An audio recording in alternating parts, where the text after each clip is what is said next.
और इसी बीच दीपेश हमारे साथ जुड़ गए हैं। दीपेश, लगातार हम वो रिपोर्ट देख रहे हैं जिसमें आपने भक्तों से बातचीत की है, लेकिन आपसे जानना समझना चाहेंगे क्योंकि बाबा बर्फानी की अगर यात्रा पर जाना है तो इतना आसान नहीं है, तमाम चुनौतियों का सामना करना पड़ता है। क्या कुछ प्रशासन की तरफ से इस बार खास इंतजाम किए गए हैं? बिल्कुल, कई चुनौतियां रहती हैं और चुनौतियां ऐसी एक दो चार नहीं हैं, बड़ी बड़ी चुनौतियां हैं जिनका सामना श्रद्धालुओं को भी करना पड़ता है और प्रशासनिक अमले को भी करना पड़ता है। यही वजह है कि बड़ी चौकसी के साथ, बड़ी तैयारियों के साथ बाबा अमरनाथ की इस पहलगाम से जो रवाना होने वाली यात्रा है उसके पहले जत्थे को आज रवाना कर दिया गया है। हरी झंडी दिखाकर रवाना किया गया है। उसके बाद भी अभी भी सिक्योरिटी में जवान जो है वो तैनात नजर आ रहे हैं। सरजीवन से कहूँगा जरा तस्वीरें दिखाइए। ये बेस कैंप बना हुआ है। इस बेस कैंप से यहाँ से यात्रियों को आज सुबह हरी झंडी दिखाकर रवाना किया गया। अब ये जो यात्री हैं पहलगाम से सबसे पहले जो शटल वाहन होते हैं उनसे अंदर ऊपर चंदनवाड़ी तक गए हैं और चंदनवाड़ी पर जो शटल वाहन है उनसे उतरने के बाद फिर पैदल उनकी यात्रा जो है वो अब शुरू हो चुकी है। जो पैदल यात्रा, सरजीवन से कहूँगा जरा इधर तस्वीरें दिखाइए। जो पैदल यात्रा शुरू हुई है प्रियंका, जरा वो तस्वीरों में देखिए कि किन पहाड़ियों से होकर ऊपर गुजरने वाली है। ये जो आपको ऊपर हिम पहाड़ नजर आ रहे हैं, यहाँ से ऐसे कई पहाड़ों को क्रॉस करते हुए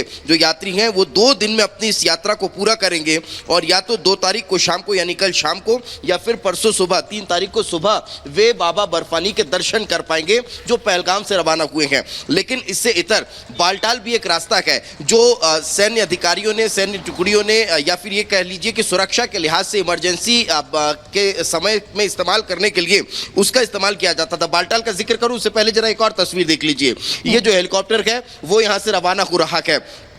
कुछ यात्री जो हैं वो हेलीकॉप्टर के जरिए भी यात्रा को पूरा करते हैं और वे यहाँ से उड़ान भरते हैं और फिर इन पहाड़ियों को क्रॉस करते हुए एक वैली से दूसरी वैली ऐसे क्रॉस करते हुए और पवित्र गुफा के पास पहुँचते हैं और फिर दर्शन करके ये सेम डे वापस आ जाते हैं। अब जब मैं बालटाल का जिक्र कर रहा था तो बालटाल यात्रा जो है वो बहुत शॉर्ट टाइम में पूरी होती है, लेकिन बहुत ज़्यादा रिस्की है, सीधी चढ़ाई है और उसका जो निर्माण है, उस रास्ते का जो निर्माण है वो सैन्य अधिकारियों ने या फिर ये कह लीजिए कि सुरक्षा के लिहाज से किया गया था। लेकिन अब जब यात्रा होती है तो उस रास्ते को भी खोल दिया जाता है। लेकिन सबसे पवित्र स्थान जो है अमरनाथ गुफा का, उसका जो मेन रास्ता है वो पहलगाम से होकर के गुजरता है। इसी बेस कैंप से यात्री जो है वो रवाना होते हैं और फिर आगे जो चट्टान है वहां से गुजरते हुए, पहाड़ों से पार करते हुए और फिर पवित्र गुफा तक पहुंचते हैं। और बिल्कुल दीपेश, पूरा रूट भी आप बता रहे हैं, ये भी बता रहे हैं कि प्रशासन ने क्या तैयारियां कर रखी हैं। अगर सुरक्षा की बात की जाए तो सुरक्षा के लिहाज से क्या कुछ इंतजाम किए गए हैं, क्योंकि जिस तरह का ये पूरा इलाका है,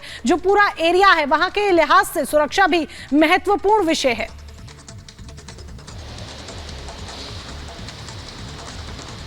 बिल्कुल, देखिए और यही कारण है कि इस बार जो पवित्र गुफा की सुरक्षा है वो आईटीबीपी को दी गई है। आईटीबीपी के जवान जो हैं वो सुरक्षा की जिम्मेदारी संभाल रखेंगे। तो वहीं आपको बीएसएफ नजर आ जाएगी। सीआरपीएफ ने पूरे रास्ते भर जो यात्री आए हैं जम्मू से लेकर बालटाल या पहलगाम तक, तो सीआरपीएफ ने पूरा कॉर्डन ऑफ किया है। पूरा जो कॉन्वॉय है उसका जो जिम्मा था वो सीआरपीएफ के हाथ होता। तो अलग अलग यात्रियों के दौरान अलग अलग स्पॉट पर अलग अलग सुरक्षा एजेंसियां बिल्कुल, यानी कि सुरक्षा के भी पुख्ता इंतजाम। चलिए दीपेश, जुड़ने के लिए और तमाम जानकारी के लिए बहुत बहुत धन्यवाद आपका। तो अमरनाथ यात्रा शुरू हो चुकी है। दीपेश ग्राउंड जीरो पर मौजूद थे, जो पूरी रिपोर्ट आपके सामने रख रहे थे कि किस तरीके से भक्तों में बेहद उत्साह देखा जा रहा है। उनके चेहरे पर एक खुशी, एक मुस्कान बाबा बर्फानी को लेकर, यात्रा को लेकर साफ नजर आ रही है। और